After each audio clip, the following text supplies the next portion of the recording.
இன்றைக்கு நாம் தியானிக்க இருக்கிற வசனம் மத்தேயு 4ஆம் அதிகாரம் 4வது வசனம். அவர் பிரதியுத்தரமாக, மனுஷன் அப்பத்தினால் மாத்திரம் அல்ல, தேவனுடைய வாயிலிருந்து புறப்படுகிற ஒவ்வொரு வார்த்தையினாலும் பிழைப்பான் என்று எழுதியிருக்கிறதே என்றார். அவர் என்று இங்கே யாரை குறிப்பிடப்படுகிறதுன்னா, ஆண்டவராகிய இயேசு கிறிஸ்து. ஆண்டவராகிய இயேசு கிறிஸ்து தன் ஊழியத்தை துவங்குவதற்கு முன்பாக 40 நாள் வனாந்தரத்திலே உபவாசம் இருக்கிறார். இரவும் பகலும் புசிக்காமல் குடிக்காமல் அவர் உபவாசம் இருக்கிறார்னு பார்க்குறோம். அந்த 40 நாள் முடிந்த பிறகு பிசாசினால் சோதிக்கப்படுவதற்காக ஆவியானவரால் அவர் வனாந்தரத்துக்கு கொண்டு போகப்பட்டார். அப்பொழுது அந்த சோதனைக்காரன் அவரிடத்துல, நீ தேவனுடைய குமாரனாக இருந்தால் இந்த கல்லுகளை அப்பமாக்கும்படியாக சொல்லும் என்றான். அதாவது இந்த கல்லை நீ அப்பமாக்கு, அதை நீ தான் தேவனுடைய குமாரன் சொல்லுகிறிய அப்படின்னு அந்த பிசாசானவன் சொல்லுகிறத பார்க்குறோம். அதற்கு ஆண்டவராகிய இயேசு கிறிஸ்து சொல்கிறாரு, மனுஷன் அப்பத்தினால் மாத்திரம் அல்ல, தேவனுடைய வாயிலிருந்து புறப்படுகிற ஒவ்வொரு வார்த்தையினாலும் பிழைப்பான் என்று எழுதியிருக்கிறதே என்றார். அதாவது அந்த 40 நாள் அவர் உபவாசித்திருந்து அவர் மிகவும் சோர்ந்து போயிருந்ததை அவன் அறிந்து சோதனைக்காரன் அவரிடத்துல அப்படி சொல்லுகிறத பார்க்குறோம். இந்த கல்லுகளை நீ அப்பமாக்குன்னு.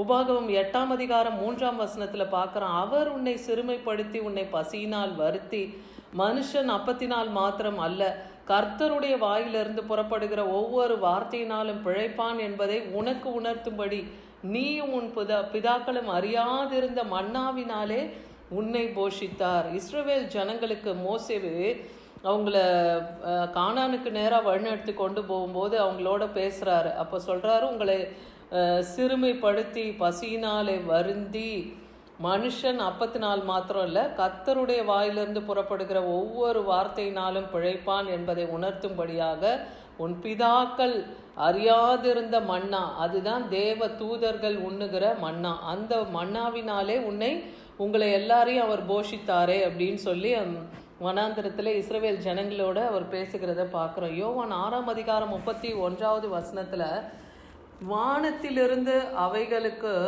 அப்பத்தை புசிக்க கொடுத்தார் என்று எழுதியிருக்கிறபடி நம்முடைய பிதாக்கள் வனாந்தரத்திலே மன்னாவை புசித்தார்களே என்றார்கள். அப்போ ஆண்டவராகிய இயேசு கிறிஸ்து ஜனங்களோடு பேசும்போது சொல்கிறார், வானத்திலிருந்து மன்னாவினால அந்த நாட்களில் ஜனங்க போஷிக்கப்பட்டாங்க இல்லையா, அன்னைக்கு கர்த்தர் அற்புதத்தை செய்து அந்த அப்பத்தை அவங்களுக்கு புசிக்க கொடுத்தார்.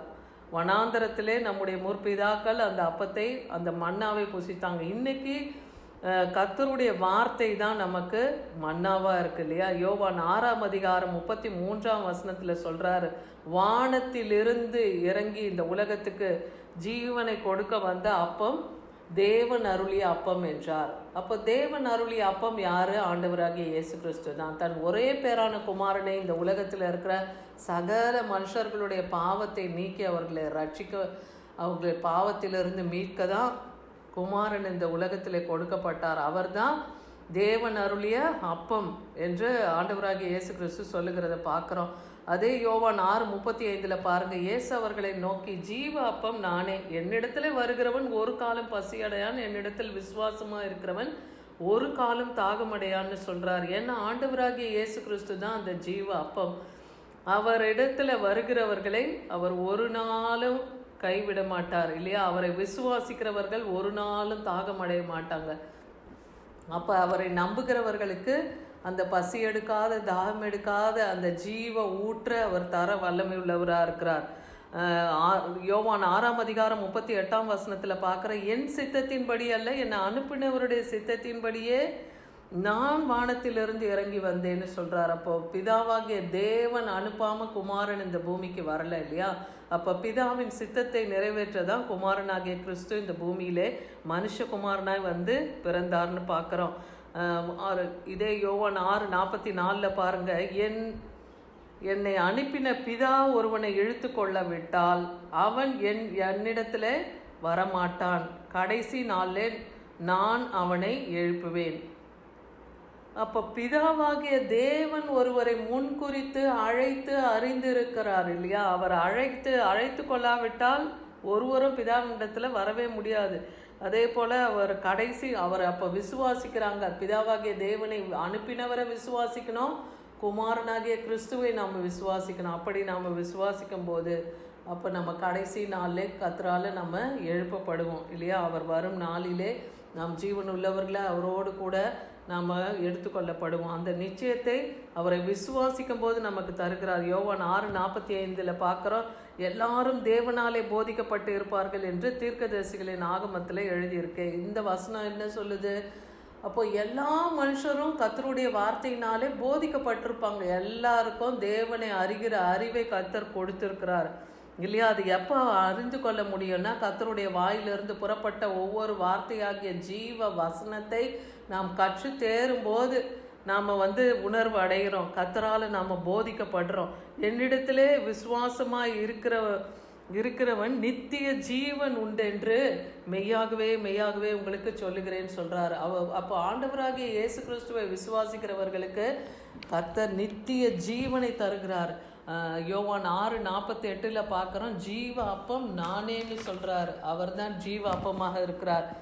ஏன்னா அந்த ஜீவ அப்பமாகிய அவருடைய வார்த்தை தான் நம்மை உயிர்ப்பிக்கிறது இல்லையா? யோவான் 6:63 பார்க்குறோம், ஆவியை உயிர்ப்பிக்கிறது மாம்சமானது ஒன்றுக்கும் உதவாதுன்னு வேதவசனம் சொல்லுது. இந்த மாம்சமானது அழியக்கூடியது, இந்த ஆவியும் ஆத்மாவும் கர்த்தரிடத்தில் போய் சேரும். அப்போ நான் உங்களுக்கு சொல்லுகிற வசனங்கள் ஆவியும் ஜீவனுமா இருக்கு. அப்போ கர்த்தருடைய வாயிலிருந்து பிறக்கிற ஒவ்வொரு வார்த்தையும் இது எப்படி இருக்கு? அது ஆவியும் ஜீவன் உள்ளதுமா இருக்கு. அதில் உயிர் இருக்கு அந்த வார்த்தையில. அது சத்திய வசனம். அந்த அவர் வாயிலிருந்து சொல்லப்பட்ட ஒவ்வொரு வசனங்களையும் வார்த்தைகளையும் நம்ம விசுவாசிக்கும் போது நாம் என்றென்றும் பிழைத்து இருப்போம். நித்திய ஜீவன்லே கர்த்தர் நம்மை வைப்பார். ரோமர் 15:4 சொல்லுது, தேவ வசனத்தினாலே உண்டாகும் பொறுமையினாலும் ஆறுதலினாலும் நாம் நம்பிக்கை உள்ளவர்களாகும்படி முன்பு எழுதியிருக்கிறவைகளை எல்லாம் நமக்கு போதனையாக எழுதியிருக்கிறது. அப்போ நியாயப்பிரமாணத்துடைய சட்டதிட்டங்கள்லாம் முன்பு எழுதப்பட்டது இல்லையா? இப்போ தேவ வசனத்தினாலே உண்டாகும் பொறுமை, ஆறுதல், நம்பிக்கை, இதை இன்னைக்கு நமக்கு கர்த்தர் கொடுத்திருக்கிறார். வேத வசனத்தின் மூலமாக ஆண்டவராகிய இயேசு கிறிஸ்து போதித்து நமக்கு கொடுத்திருக்கிறார் இல்லையா? பரிசுத்த வேதாகமத்தை நம்ம கையில் கொடுத்துருக்கிறார். அது நம்மை சகல பொறுமையிலும் ஆறுதலிலும் நம்பிக்கையிலும் நம்ம நடத்துது. நமக்கு அந்த போதனையை கர்த்தர் எழுதி நம்ம கையில் கொடுத்துருக்கிறதுனால தினந்தோறும் அவருடைய வார்த்தையை நாம் உட்கொள்ளும் போது அது நம்ம ஆவிக்கும் ஆத்துமாவுக்கும் பலனுள்ளதாக இருக்கும்.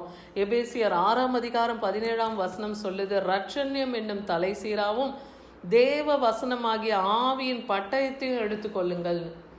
கடைசி காலத்தில் நம்ம பிசாசானவனை எதிர்கொள்ள, அவன் தந்திரங்களை நாம் எதிர்கொள்ள மேற்கொள்வதற்கு ஆவிக்குரிய சர்வாயுத வர்க்கத்தை நாம் தரித்து கொண்டு தான் அவனோடு யுத்தம் பண்ணோம். ஏன்னா நம்முடைய யுத்தம் மாம்சத்தோடும் இரத்தத்தோடும் இல்லை இல்லையா? அந்தரங்க லோகாதிபதியின் கிரியைகளோடும் வான பரியந்தத்து பொல்லாத ஆவியின் சேனைகளோட நமக்கு யுத்தம் உண்டு என்றே வேதவசனம் சொல்லுகிறத பார்க்குறோம். அப்போ ரட்சண்யம் என்னும் அந்த தலை சீராவை நாம் தரித்து கொண்டு தேவ வசனமாகிய ஆவிக்குரிய பட்டயத்தை நாம் எடுத்துக்கொண்டு தான் யுத்தத்தை மேற்கொள்ள முடியும். அப்போது நம்ம அந்த பிசாசானவனை ஜெயிக்க முடியும். யாத்ராகமம் 16:15 சொல்லுது, இஸ்ரவேல் புத்திரர் அதை கண்டு அது இன்னது என்று அறியாதிருந்து ஒருவரை ஒருவர் பார்த்து இது என்ன என்றார்கள். மோசே அவர்களை நோக்கி, இது கர்த்தர் உங்களுக்கு புசிக்க கொடுத்த அப்பம். இஸ்ரவேல் ஜனங்களை எகிப்தின் அடிமைத்தனத்திலிருந்து அங்கே வழிநடத்த கானானை நோக்கி அவங்க வழிநடத்தப்படும் போது வனாந்திர பாதையிலே அவங்க சென்றாங்க. பாலைவனங்கள் வறட்சியில் அவங்க போனாங்கன்னு பார்க்குறோம். அந்த சூழ்நிலையில் பசியோடு அவங்க இருந்தபோது அவர்களுக்கு வானத்தின் மன்னாவாகிய தூதர்களின் அப்பத்தினாலே கர்த்தர் அவர்களை போஷித்து 40 வருஷம் அவர்களுக்கு அந்த மன்னாவை கொண்டு போஷிக்கிறார். அப்போது அவங்களுக்கு அந்த மன்னாவே அவங்களுக்கு திருப்தியாக இருக்குது. எந்த நாள் அவங்க கானானுக்குள்ளே கால் எடுத்து வைக்கிறாங்களோ அப்போ வானத்திலிருந்து பொழிகிற மன்னா நின்று போவோம். அந்த தேசத்துக்குள் நுழைந்து அந்த தேசத்தின் பலனை அவர்கள் சுதந்திரித்தாங்க. நிலத்தில் விளைச்சலை கண்டாங்க. அந்த விளைச்சல் மூலமாய் வந்த ஆகாரத்தை அவர்கள் புசித்தார்கள்னு பார்க்குறோம். யாத்ராகமம் 16:35 சொல்லுது, இஸ்ரவேல் புத்திரர் குடியிருப்பான தேசத்துக்கு வரும் மட்டும் 40 வருஷம் அளவும் அந்த மன்னாவை புசித்தார்கள். கானான் தேசத்தின் எல்லையில் வரும்போது அந்த மன்னா அவங்களுக்கு நின்று போனதுன்னு பார்க்குறோம். அதனால் இன்னைக்கு ஆண்டவராகிய இயேசு கிறிஸ்துவை கத்தரை நாம் தேடும்போது எப்படி தேடணும்? அதிக பயத்தோடும் நடுக்கத்தோடும் நம்ம ஒவ்வொருவரும் நம் ரட்சிப்பை நிறைவேற பிரயாசப்படணும்னு சொல்லப்படுது வேதவசனம்.